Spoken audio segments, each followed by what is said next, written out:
Sham sir, உங்ககிட்ட இருந்து தொடங்குறேன். அதிமுக கடந்த தேர்தலின் போதே பாஜகவோட கூட்டணி இல்லைன்னு ஒரு முடிவு எடுக்கிறாங்க. அதற்கு முந்தைய தேர்தல்களுடைய அனுபவத்திலிருந்து தான் அப்படியான ஒரு முடிவே எடுக்கப்படுது. தொடர்ந்து வைக்கப்பட்ட விமர்சனங்கள், அதிமுக பாஜக கூட்டணி மீது வைக்கப்பட்ட விமர்சனங்கள், ஓட் ஷேர் ஆகலை அப்படின்னு பல காரணங்கள் சொல்லப்பட்டது. இங்கேயே நாம் நிறைய டீகோடிங் பண்ணியிருக்கோம். ஆனால் இப்பொழுது ஒரு கேள்வி நேற்று செய்தியாளர்கள் கேட்கும்போது எதிர்க்கட்சி தலைவர், அதிமுகவுடைய இன்றைய பொதுச் செயலாளராக இருக்கக்கூடிய திரு எடப்பாடியுடைய பதிலானது, தேர்தல் நேரத்தில் தான் கூட்டணி, கொள்கை கூட்டணி, ஒத்த கருத்துடையவர்களுடன் கூட்டணி, எல்லாம் சரியாக சொல்கிறார். ஆனால் பாஜகவுடன் கூட்டணி இல்லை என்று கடந்த காலங்களில் சொன்னது போன்று திட்டவட்டமாக சொல்லலை. அதுதான் பேசுபொருளானது. முதல் புள்ளி அங்கிருந்து தொடங்கியது. நம்ம அதுக்கப்புறம் ஜெயக்குமார் அவர்கள் பேசினதோ அல்லது இன்றைக்கு மாலையில் கலாய்வு கூட்டத்தில் அடுத்தடுத்த முன்னாள் அமைச்சர்கள் பேசியதையோ பேசலாம். முதலில் திரு எடப்பாடி பழனிசாமி கருத்தை எப்படி நீங்கள் பார்க்கிறீர்கள்? பாரதிய ஜனதா மீது ஒரு வகையான பரிவு தென்பட்டது. நீங்கள் சொல்வது சரிதான். முதல்ல திட்டவட்டமாக தெரிவித்தது என்பது, அந்த திட்டவட்டம் இப்போ இல்லை, அது மிஸ்ஸிங். பொதுவாக கூட்டணிகள் specially abled alliances, differently abled alliances, இப்படி நீங்கள் ரெண்டாக பார்க்கணும். ஸ்பெஷலி ஏபிள்டு அலையன்சஸில் ஒவ்வொரு கட்சியும் ஒரு ஓட்டு வங்கி வச்சுருக்கோம். ஒன்றோட ஓட்டு வங்கியில் ஒன்றுக்கு ஆபத்து இருக்காது. எல்லாருமா சேர்ந்து ஒரு பொதுவான சொப்பனத்தை பகிர்ந்து கொள்ளும் போது ஒருவருக்கொருவர் அவர்கள் காம்ப்ளிமெண்ட்ரியாக இருப்பார்கள். அப்போ ஒட்டுமொத்த ஓட்டு சதவீதம் உயரும். இது வெற்றி கூட்டணி, எப்போதுமே வெற்றி கூட்டணி. இப்போ திமுக கூட்டணியில் நீங்கள் திமுக, காங்கிரஸ், விடுதலை சிறுத்தைகள் இவங்களெல்லாம் இந்த ரகத்தில் நீங்கள் சேர்க்கலாம். டிஃபரெண்ட்லி ஏபிள்டு கூட்டணி, மாற்றுத்திறன் கொண்டவர்களை கொண்டு ஒரு கூட்டணி அமைக்கும் போது பல நெருடல்கள் வரும். அதிமுக பாரதிய ஜனதா கூட்டணியில் பாரதிய ஜனதா ஓட் ஷேர் வரல, அதிமுகவோட ஓட்டு வங்கிக்கு அது உதவலை. என்ன காரணம்னா, அதிமுகவுக்கே ஏற்கனவே ஜெயலலிதா காலத்திலே ஒரு சாப்பிட்டு இந்துத்துவ ஓட்டு வங்கி உண்டு. அப்போ பாரதிய ஜனதாவோட ஓட்டு வங்கி எப்போ அதிமுகவுக்கு கிடைச்சதுன்னா ஜெயலலிதா காலத்தில் கிடைச்சது. அதற்கு பிறகு அது படிப்படியாக குறைஞ்சிருச்சு. 2021 வரைக்கும் அந்த கூட்டணி தொடர்ந்தது. 23 திரு அண்ணாமலை அவர்கள் நகர்ப்புற உள்ளாட்சி தேர்தலின் போது தான் அந்த கூட்டணி முறிந்தது. அதற்கு பிறகு 24 மக்களவை தேர்தல். இப்போ 26 தேர்தல் வரும்போது ஏன் எடப்பாடி பரிவு காட்டுகிறார்? ஏன்னா இந்த விமர்சனம் வருங்கிறது அனைவருக்குமே தெரியும். ஏன் பரிவு காட்டுகிறார்னா, பிஜேபி கூட்டணியை நோக்கி அந்த பயணத்தை அவர் எடுத்து வைத்து விட்டார் என்றுதான் நான் புரிந்து கொள்கிறேன்.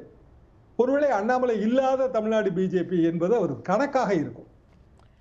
நீங்க புரிந்து கொள்கிறேன்னு சொன்னது எந்த சமிங்கை உங்களுக்கு? இப்ப அவர் நேற்றைக்கு சொல்லலைனாலும் அடுத்து ஜெயக்குமார் இன்றைக்கு காலையில அதை மறுத்து ஒருபோதும் கூட்டணி இல்லை அப்படின்னு மறுக்கிறார். இன்னொரு பக்கம் சொல்கிறார், கட்சி சேர்ந்து எடுத்த முடிவு பாஜகவுடன் கூட்டணி வைப்பதில்லை என்பதை, அப்படிங்கிற வார்த்தையையும் அவர் இன்றைக்கு பயன்படுத்தினார். இதற்கிடையில நீங்க இந்த சமிங்கையா பார்த்தது எது? நேற்றைக்கு திரு எடப்பாடி சொன்னதுல எது சமிங்கையா உங்களுக்கு தெரிஞ்சது? அவங்க முதலடி எடுத்து வச்சுட்டாங்கன்னு நீங்க அவ்வளோ ஸ்ட்ராங்கா பார்க்குறீங்க? தமிழ்நாட்டில் 2 வகையான ஓட்டு வங்கி எப்போதுமே இருக்கும். எந்த கட்சி ஆளுங்கட்சியாக இருந்தாலும் அந்த கட்சிக்கு ஆதரவு, எதிர்ப்பு. இப்போ சமீப காலமாக தேசிய அளவில் அந்த ஆதரவு எதிர்ப்பு ஓட்டு வங்கி உருவாயிருக்கு. உதாரணமாக பாரதிய ஜனதா ஆதரவு ஓட்டு வங்கி, எதிர்ப்பு ஓட்டு வங்கி. பாரதிய ஜனதா ஆதரவு ஓட்டு வங்கி என்பது ஒரு குறிப்பிட்ட சதவீதத்துக்குள்ள தான் நிற்குது. இப்போ ஒரு 80-85% பாரதிய ஜனதா எதிர்ப்பு ஓட்டு வங்கி தான். குறிப்பாக 2019க்கு பிறகு அப்படித்தான் அது உருவாகியிருக்கு. அப்போ பாரதிய ஜனதா எதிர்ப்பு ஓட்டு வங்கி முழுமையாக திமுகவுக்கு கிடைத்து கொண்டிருக்கிறது. காரணம் சிறுபான்மை ஓட்டு வங்கி. அதை பெற வேண்டும் என்பதுதான் அதிமுகவின் நோக்கமாக இருந்தது. ஏனென்றால் திமுக எதிர்ப்பு வாக்கு வங்கியில் பெரும்பகுதி அவர்கள்ட்ட இருந்துச்சு. இப்போ திமுக எதிர்ப்பு வாக்கு வங்கியிலும் பாரதிய ஜனதா பங்கு போடுகிறது என்று வரும்போது அது உண்மையிலேயே அது சரியாக வரல. ஆனால் இப்போ நிலைமை மாறுவதாக நான் ஏன் நினைக்கிறேன்னா, ஒத்த கருத்துடைய என்பது தான் அவர் அழுத்தமாக சொல்றாரு. அந்த ஒத்த கருத்துனா என்னன்னு விளக்கி சொல்லிட்டாரு. ஒத்த கருத்துனா என்ன அப்படின்னா, நடப்பு தமிழ்நாடு அரசை எதிர்க்கிற, ஊழலாட்சி எதிர்க்கிற, குடும்ப ஆட்சி எதிர்க்கிற, இப்படி தான் அவர் அதை சொல்றாரு. அப்போ மத்திய அரசாங்கம் செய்கிற தவறுகளையோ இல்லைன்னா டெல்லியில் நிலவுகிற அரசியல் சூழல்களையோ, இப்போ மகாராஷ்டிரா தேர்தலில் அமித்ஷா அவர்கள் பேசுகிறார்கள், கட்டாயமாக அந்த மத மாற்றத்தை நான் கண்டிப்பாக தடை செய்வதற்கான சட்டம் கொண்டு வருவோம் புதிய மராட்டிய அசம்பிளி வரும்போது என்றெல்லாம் சொல்கிறார். இதை பற்றிய விமர்சனங்கள் பாரதிய ஜனதாவுக்கு எதிராக அதிமுக வைக்கலை. ஆனா ஓரிரு வாரங்களுக்கு முன்பு கூட பாரதிய ஜனதாவுக்கு எதிரான விமர்சனங்களை வைத்து நான் வந்தார். அந்த இடத்துக்கு தான் வரேன். 2 வாரங்களுக்கு முன்பு பத்திரிகையாளர் சந்திப்பில் எல்லாம் திட்டவட்டமாக மறுத்தவர், இல்ல உங்களுக்கே நீங்க வந்து ஒரு மூத்த பத்திரிகையாளர், நீங்க இதை இப்படி இந்த அளவிற்கு அதை பார்க்க வேண்டிய ஒரு அவருடைய அந்த பேட்டி இருந்தது அப்படிங்கிற இடம். இந்த 2 வாரங்கள்ல என்ன பெரிய மாற்றம் வந்தது? நீங்க சொன்ன அண்ணாமலை பாஜக மாநில தலைவர்ல இப்ப இல்ல, அவர் வந்து லண்டன்ல இருக்காருங்கிற ஒரு காரணம்னா அது 2 மாதத்துக்கு முன்பெல்லாம் நடந்த ஒன்றாதானே? அண்ணாமலை மீண்டும் அந்த பதவிக்கு வரமாட்டார் என்கிற ஒரு திட்டவட்டம் வந்திருக்கலாம் இல்லையா? நமக்கு தெரியாது. அதெல்லாம் வந்து தேசிய தலைமை எடுக்கிற முடிவு தான். ஆனால் அண்ணாமலை அவர்கள் சமீப காலமாக தமிழ்நாடு சம்பந்தப்பட்ட அரசியல் செய்திகளை பற்றிய விமர்சனங்களை அவர் தெரிவிப்பதே இல்லை. எனக்கு தெரிந்து அவர் தெரிவித்த ஒரே ஒரு விமர்சனம் இந்த கோயம்புத்தூர்ல நடந்த அந்த சர்ச்சை தான். அதற்கு பிறகு அவர் எந்த விமர்சனமுமே தெரிவிக்கல. வீடியோ வாயிலாகவோ அல்லது வந்து வெறுமனே அவரோட எக்ஸ் தளத்துல பதிவு வாயிலாகவோ அவர் எதுவுமே தெரிவிக்கல. அப்போ தமிழ்நாடு அரசியலை விட்டு அவர் மாற்றப்படுகிறார். நவம்பர் மாதம் 20ஆம் தேதி பாரதிய ஜனதாவோட அந்த தலைவர் தேர்ந்தெடுப்புக்கான அந்த முதல்கட்ட ஆலோசனை நடக்கவிருக்கிறது. தேசிய தலைவர் தேர்ந்தெடுக்க பாரதிய ஜனதாவில் இப்போ உட்கட்சி தேர்தல்கள் நடந்து கொண்டிருக்கின்றன. டிசம்பர் மாதத்துக்குள்ள தேசிய தலைமை மாற்றப்படும். தேசிய தலைமை மாற்றப்படும் போது அவர்களுக்கு துணையாக பல்வேறு மட்டங்களில் வந்து பதவிகளுக்கு நிரப்புவார்கள். அண்ணாமலை ஒருவேளை தேசிய அளவில் ஏதாவது ஒரு பதவிக்கு போக போகிறாருங்கிற ஒரு சமிக்ஞை வந்து அல்லது சூசகம் திரு எடப்பாடி பழனிசாமி அவர்களுக்கு கிடைத்திருக்கும். இதுல வந்து அதிமுகவிலையும் பாரதிய ஜனதாவை கூட்டணியை விரும்புகிற பல தலைவர்கள் இருக்காங்க. பாரதிய ஜனதாவிலும் இருக்கிறார்கள். என்ன காரணம்னா அந்த லோக்கல் பாலிடிக்ஸ், இந்த ஓட்டு வங்கி அவர்களுக்கு வெற்றிக்கு உதவும். அப்படி என்றால் அந்த லீடர்ஸ், இப்ப ஜெயக்குமார் சொல்றதுல ஆச்சரியம் இல்லை. ஏன்னா அவருக்கு பிஜேபி ஓட்டு எதுவுமே தேவையில்லை. ஆனால் நீங்க கொங்கு மண்டலத்தை சேர்ந்தவர்களை எடுத்து பாருங்க, அவங்களுக்கு கண்டிப்பா பிஜேபி ஓட்டு தேவை. பிஜேபியில் இருக்கிற இப்ப சிட்டிங் எம்எல்ஏக்களுக்கும் அதிமுக ஓட்டு தேவை. எனவே அந்த 2 சைடும் வந்து ஒருவருக்கொருவர் அந்த ஓட்டு வங்கி உதவியாக இருக்கும்.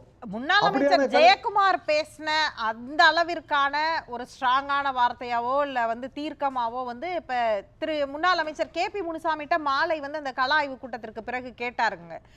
பத்திரிகையாளர்கள் கேள்விக்கு அவர் தவிர்க்க தானே செஞ்சார், அந்த பதில சொல்லவே இல்லையே. அப்ப ஏன் அவர் இதற்கு முன்பு பயங்கர தீவிரமாக எதிர்த்து பேசியிருக்கிறார் அப்படிங்கறது எப்படி புரிஞ்சுக்கணும் நம்ம? நீங்க KPM கேட்டீங்கன்னா உங்களுக்கு வந்து தீவிர எதிர்ப்பு சசிகலா எதிர்ப்பா இல்லைன்னா பிஜேபி எதிர்ப்பான்னு கேட்டீங்கன்னா சசிகலா எதிர்ப்புன்னு சொல்லிடுவாரு. அவர் பிஜேபியோட அதிகமா எதிர்க்கிறது சசிகலாவை தான். அந்த ஒரு பாயிண்ட்ல அது எந்த காம்ப்ரமைஸும் இல்லைன்னா அவர் வந்து இப்படியே இதே பேண்ட் வேகன்லாம் போவார். அதாவது எடப்பாடி பழனிசாமி அவர்கள் எடுக்கிற முடிவுக்கு தான் அவர் கட்டுப்பட்டு போவார். ஜெயக்குமாருக்கு அது வந்து இடிக்கும். ஏன்னா அவரோட அங்க லோக்கலா இருக்கிற ஓட்டு வங்கி இருக்கு, நிறைய கிறிஸ்துவ ஓட்டு வங்கி இருக்குங்க. அதெல்லாம் வந்து பிஜேபியோட சேர்ந்தா சுத்தமா நமக்கு கிடைக்காது என்கிற ஒரு உணர்வு இருக்கும். எல்லா அரசியல்வாதியும் கடைசியாக தன் தொகுதியில் ஜெயிக்க வேண்டும்ங்கிறதான அவங்களோட நோக்கமா இருக்க முடியும். அப்ப ஒற்றை வெற்றி, அதுக்கு பிறகுதான் கூட்டணி வெற்றி. அந்த ஒற்றை வெற்றிக்கே வழி இல்லைன்னு ஆன பிறகு அது ரொம்ப கஷ்டம்னு தான் அவர் நினைப்பாரு. மூத்த தலைவர் கண்டிப்பாக அதிமுக வந்து பிஜேபியோட கூட்டணி சேரக்கூடாதுன்னு அவர் விரும்புவார். ஆனால் திரு விஜய் அவர்கள் வருகைக்கு பிறகு ஏதாவது ஒரு முடிவை எடுக்க வேண்டிய ஒரு நிலைமைக்கு வந்து அதிமுக தள்ளப்பட்டிருக்கிறது.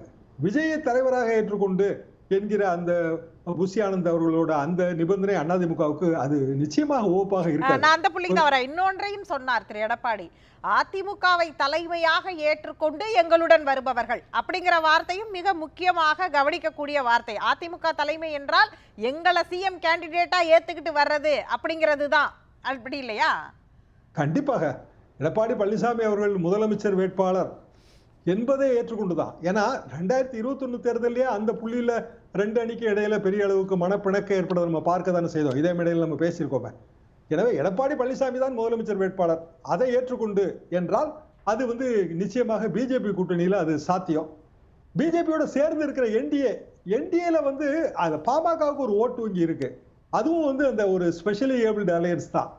அப்ப பாமகவோட ஓட்டு வங்கி என்று வரும்போது பாமக என்ன முடிவு எடுக்க போகிறது? சமீப காலமாக அவர்கள் பேசுவதெல்லாம் என்ன? நமக்கு வந்து 2026 ஆட்சியில பங்கு, பாமக வந்து அங்கம் வகிக்கும் ஆட்சி, கூட்டணி ஆட்சி அப்படி பேசுறாங்க. கூட்டணி ஆட்சிக்கு 2 கட்சி ஒத்துக்காது தமிழ்நாட்டில். ஒன்னு திமுக, இன்னொன்னு வந்து அதிமுக. அப்ப பாமக ஒருவேளை என்டிஏல இருந்து விலகலாம்ங்கிற ஒரு புள்ளி வந்து எடப்பாடி பழனிசாமி அவர்களுக்கு கிடைத்திருக்கும். இதெல்லாம் கணக்குல வைத்துத்தான் வந்து தேர்தல் நேரத்தில் கூட்டணியில் முடிவாகும் என்று சொல்வது. தேர்தல் நேரத்தில் கூட்டணியில் முடிவாகும். இதுல நமக்கு மாற்று கருத்து என்ன இருக்க முடியும்? ஆனால் இப்போதே அந்த கூட்டணிக்கான ஒரு ஒரு சமிக்கை, ஒரு சூசகம் தெரியுது. கதவுகளை எல்லாம் திறந்து வைப்பது, மூடி வைப்பதெல்லாம் எங்க கட்சியில வழக்கம் இல்ல, வேற கட்சியில வேணா வழக்கமா இருக்கும். ஜன்னலையா திறந்து வைப்பாங்கல்ல, கதவை திறந்து வைக்க வேண்டாம். இப்ப ஜன்னலை திறந்து வைக்கிற சீசன் நான் நினைக்கிறேன். பார்க்கலாம், ஜன்னல் திறந்தால் காற்று வருகிறதா அப்படிங்கிறத பார்க்கலாம்.